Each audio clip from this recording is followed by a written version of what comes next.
Well, there are reports that Sir Keir Starmer, UK's Prime Minister, he's planning to exit by Christmas amid claims he's handing out CVs during international trips as he considers life after Westminster. Now, as you kind of touched on, it's just UK, it's a disaster over there. There's illegal migrants continuing to arrive unchecked, growth has flatlined, inflation has remained stubbornly high and unemployment is starting to rise.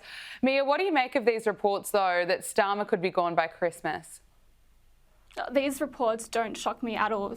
Starmer hasn't been performing well for a very, very long time. Basically, from the day he was elected, the polls continuously went down, and I've mentioned it before, but look, Starmer wasn't elected because there was any great support for him. He wasn't an inspiring leader.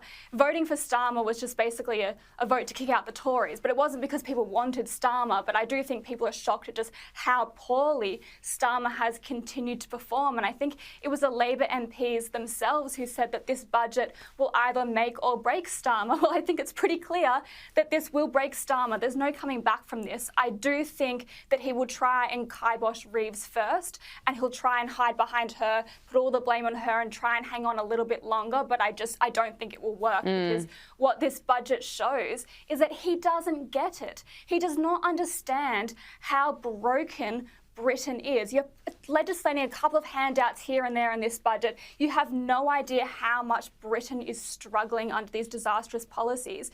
And I think people in the UK, they're looking for an aspiring leader, someone who stands by them. And you have a leader who just completely doesn't get it. His values and his principles do not align with the UK. He's more focused on all the globalist issues that are happening around the world. He doesn't stand with Britain. And that's why Britain doesn't stand with him. So if he's handing out his CVs, he's going to have to look overseas because he seems far more interested in all the issues such as climate change and hanging out at the COP summit. So maybe he needs to seek a job there just like Chris Bowen. You're spot on. You're exactly right. And as you kind of mentioned, people in the UK are looking for an inspiring leader, someone who actually stands with them. And we're seeing Reform UK leader Nigel Farage, riding high in the polls. A new survey of Conservative Party members found 54% believe that Nigel Farage could become Prime Minister by 2028 or 2029. What's your assessment of this?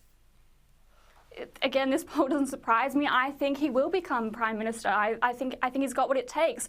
The only problem here is that there is a long way for Farage to go. So he needs to ride this momentum for as long as he can. But as much as he needs to ride the momentum of rage, he also needs to ride the momentum of discipline. And I think that's a far harder thing to do because whilst he has shown that he has great capacity to lead the country, he also needs to show that he has great capacity to lead his party. And I think that's currently where a bit of struggle is coming through. I mean, many of the established parties, they have very elaborate administrative wings, and he just doesn't have that. And at the end of the day, he's going to have to run good candidates in 500 seats, and I'm not sure at the moment he's showing that he's up to that task. I'm not saying he can't do it, but that will be the next challenge. But certainly I think what Farage has shown, and he is a real example for centre-right parties all across the Western world, that if you take on the culture wars, you will win.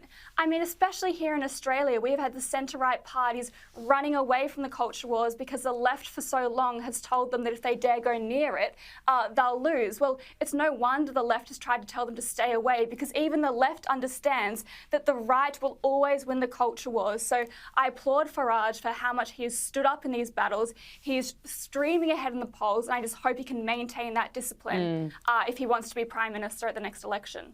Finally, staying in the UK, a Labor-run council in Brighton has cancelled an art exhibition featuring union flags, claiming that the flags could offend, scare or even put visitors and their belongings at risk. Now, the artist calls this outright censorship. His work was designed to celebrate diversity, yet the council scrapped the show over fears the union flag itself might be taken out of context. Mia, can I get your reaction to this?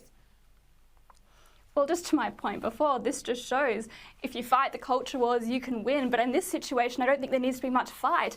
The left, cancel culture, they will always end up eating themselves. I mean, this example is just really outrageous. Like, we need some clarification. What exactly here is it that's offensive? Is it the display of different multicultures on the flag, or is it the flag, the displaying the Union Jack itself? I think it's pretty clear that this council is offended by the Union Jack because a lot of these councils for a long time, they don't like their country, they're not proud to be in the UK, and that's been made pretty clear. But then you just ask the question, what are you still doing here? If you don't like your own country's flag, what are you doing sitting in the country, taking taxpayer funds, being floated by the different taxpayers who love their country? They're happy to take all those perks, but then they're the first ones to sit there and criticise and are too offended to even display a flag that doesn't even look like the national flag. Mia Schlicht, Research Fellow at the IPA, thank you so much for joining us. Great to talk to you. Thanks for having me.